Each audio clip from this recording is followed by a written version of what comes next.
प्रिय विद्यार्थियों नमस्कार। हिंदी की ऑनलाइन शिक्षण व्यवस्था में आप सबका हार्दिक अभिनंदन, स्वागत।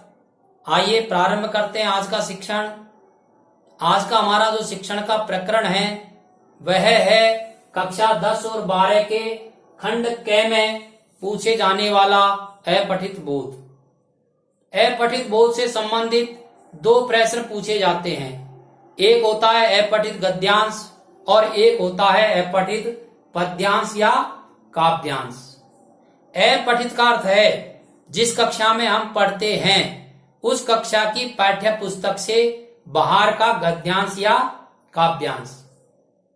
यदि आप कक्षा 10 में पढ़ते हैं तो कक्षा 10 के आगे या कक्षा 10 के पीछे की पुस्तकों में से या कोई साहित्यिक पुस्तकें हैं, कोई कविता की पुस्तकें हैं, कोई कहानी की पुस्तकें हैं, या कोई कथा है या कोई प्रेरक प्रसंग है, उनसे संबंधित कोई भी गद्यांश या काव्यांश हमको दिया जाता है। उस गद्यांश या काव्यांश में से हमसे 3-4 प्रकार के प्रश्न पूछता है। एक प्रश्न होता है गद्यांश के शीर्षक से संबंधित और एक प्रश्न होता है व्याकरण से संबंधित। व्याकरण से संबंधित जो प्रश्न होता है उसमें कई बार समास पूछ लेता है, संधि पूछ लेता है, संधि विच्छेद करवा लेता है, शब्द का विलोम शब्द पूछ लेता है, या किसी शब्द का अर्थ पूछ लेता है, या किसी शब्द में प्रत्यय पूछ लेता है, या उपसर्ग पूछ लेता है। इस प्रकार से या किसी शब्द का विश्लेषण करवा लेता है।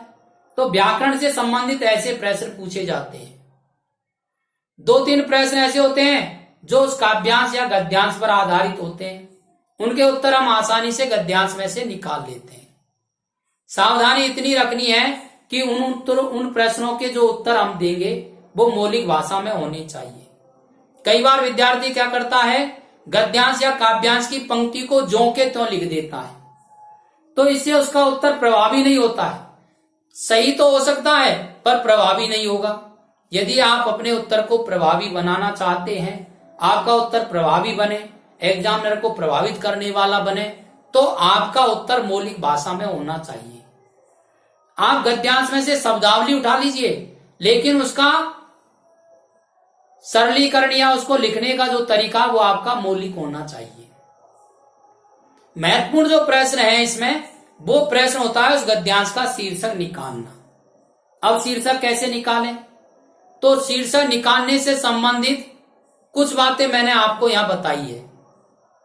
आप उनको यदि ध्यानपूर्वक सुनते हैं, समझते हैं और उनके अनुसार गद्यांश का शीर्षक निकालते हैं तो मैं विश्वास के साथ कह सकता हूं कि आपके गद्यांश का शीर्षक गलत नहीं हो सकता। तो देखिए वो बातें क्या हैं। उनमें से पहली बात है कि आपको गद्यांश को 2-3 बार सावधानी पूर्वक पढ़ना है। दूसरी बात ये ध्यान करनी है पढ़ते पढ़ते कि गद्यांश में किसकी प्रशंसा की गई है। और तीसरी बात ये ध्यान करनी है कि गद्यांश में किसकी बुराई की गई है। दोनों बात एक साथ नहीं मिलेगी। कई बार मिल भी जाती है बात स्वरूप, लेकिन यदि प्रशंसा की गई है तो निंदा नहीं होगी, दोष नहीं होंगे, और दोष बताए गए हैं तो फिर प्रशंसा नहीं होगी, लाभ नहीं बताए जाएंगे। कई बार हो भी जाता है, तो आप दोनों को ध्यान में रखिए। गद्यांश में ऐसा कौन शब्द है जो बार बार आता है, उन शब्दों को जरूर आप रेखांकित करिए। जो शब्द बार बार आता है उसको आप रेखांकित कर लीजिए। और गद्यांश का मूल भाव क्या है, या गद्यांश की आत्मा कौन है, या गद्यांश में से ऐसा कौन शब्द है जिसको बाहर कर देने से गद्यांश निस्सार हो जाएगा। इन सारे प्रश्नों का उत्तर जो है वही आपका गद्यांश का शीर्षक है। अब आपने प्रश्न गद्यांश को पढ़ा, शीर्षक भी आपने सोच लिया, आपकी कल्पना में आ गया ये शीर्षक है। तो शीर्षक की कुछ विशेषताएं हैं, उन विशेषताओं से युक्त होना चाहिए आपका शीर्षक। विशेषता क्या है? पहली विशेषता है कि शीर्षक छोटा होना चाहिए, सार्थक होना चाहिए और मूल भाव पर केंद्रित होना चाहिए। दूसरी विशेषता क्या है? शीर्षक पूर्ण वाक्य नहीं हो, उसको अपूर्ण वाक्य में लिखिए, इन्वर्टेड कोमा में बंद करके लिखिए आप। तो ऐसे 2 विशेषताओं से युक्त आपका शीर्षक होना चाहिए। एक बात और ध्यान रखिएगा, जब भी आप गद्यांश पढ़ें तो आप कुछ कठिन शब्दों को रेखांकित कर लीजिए, उनको समझते जाइए, उनका शब्द परिचय समझते जाइए, उनका शब्द विश्लेषण समझते जाइए और उनका अर्थ क्या है ये सोचते जाइए। ऐसे करने से आप गद्यांश के मूल भाव तक पहुंच जाएंगे कि इस गद्यांश का मूल भाव क्या है। और यदि आप गद्यांश का मूल भाव समझ जाते हैं तो उस गद्यांश का शीर्षक या उस काव्यांश का शीर्षक निकालना आपके लिए अत्यंत सरल हो जाएगा।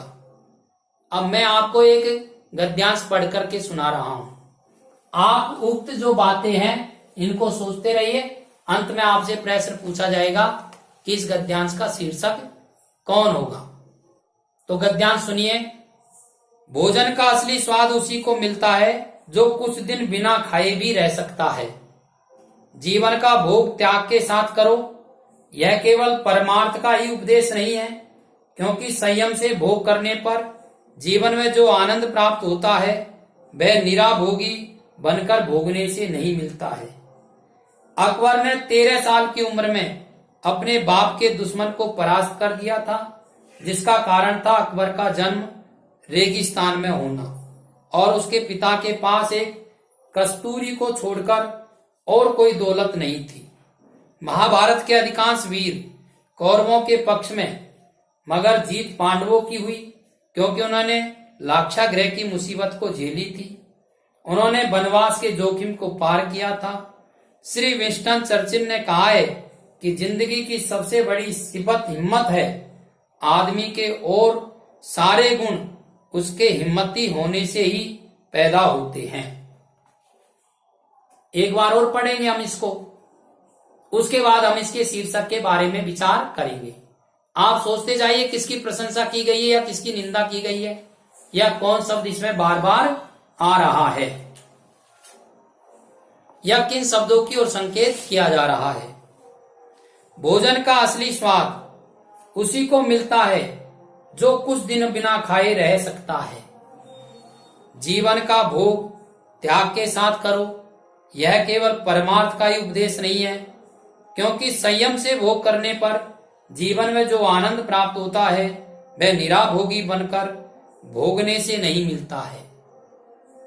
अकबर ने 13 साल की उम्र में अपने बाप के दुश्मन को परास्त कर दिया था, जिसका कारण था अकबर का जन्म रेगिस्तान में होना और उसके पिता के पास एक कस्तूरी को छोड़कर और कोई दौलत नहीं थी।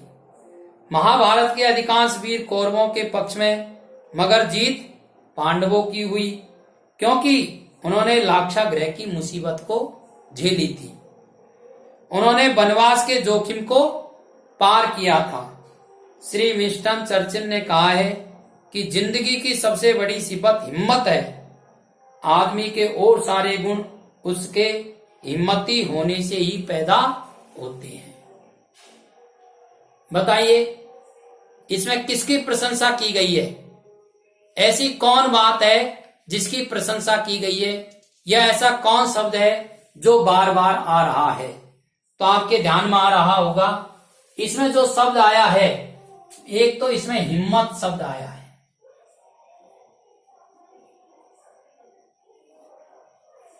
और 2-3 प्रश्न इसमें पूछे गए हैं कि पांडवों की जीत क्यों हुई, अकबर की जीत क्यों हुई। इन प्रश्नों के उत्तरों की तरफ हम जाते हैं तो उसका कारण क्या है? उसका कारण है उनका संघर्षशील होना। तो एक शब्द इसमें से ये निकल के आता है, संघर्षशील।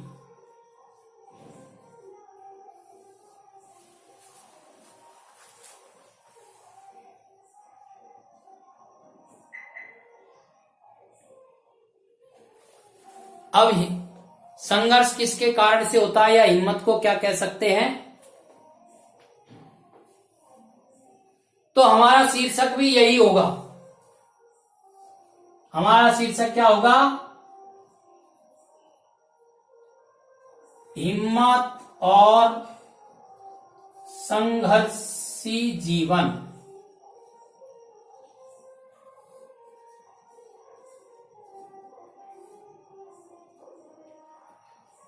अब आप देख लीजिए, आपने जो शीर्षक सोचा है वो इन विशेषताओं से युक्त है क्या, छोटा है क्या, सार्थक है क्या, मूल भाव पर केंद्रित है क्या, फिर पूर्ण वाक्य तो नहीं है। तो अपना ये जो शीर्षक है ये इन सब विशेषताओं से युक्त है। हिम्मत का एक नाम साहस भी है, हिम्मत का एक नाम साहस भी है। तो हम इसको साहस और संघर्षी जीवन भी कह सकते हैं, साहस और संघर्ष भी कह सकते हैं। इस तरह से हमारा इस गद्यांश का हम शीर्षक तैयार कर सकते हैं। तो जो भी गद्यांश आपसे पूछा गया है उसका आप इस प्रकार शीर्षक निकाल सकते हैं। अब समझने की दृष्टि से आप इसका स्क्रीनशॉट ले लीजिए और कम से कम 2 बार इस वीडियो को आप सुने और सुनकर के इसे सब्सक्राइब अवश्य करें ताकि शिक्षण के वीडियो आपके पास पहुंच सके। धन्यवाद।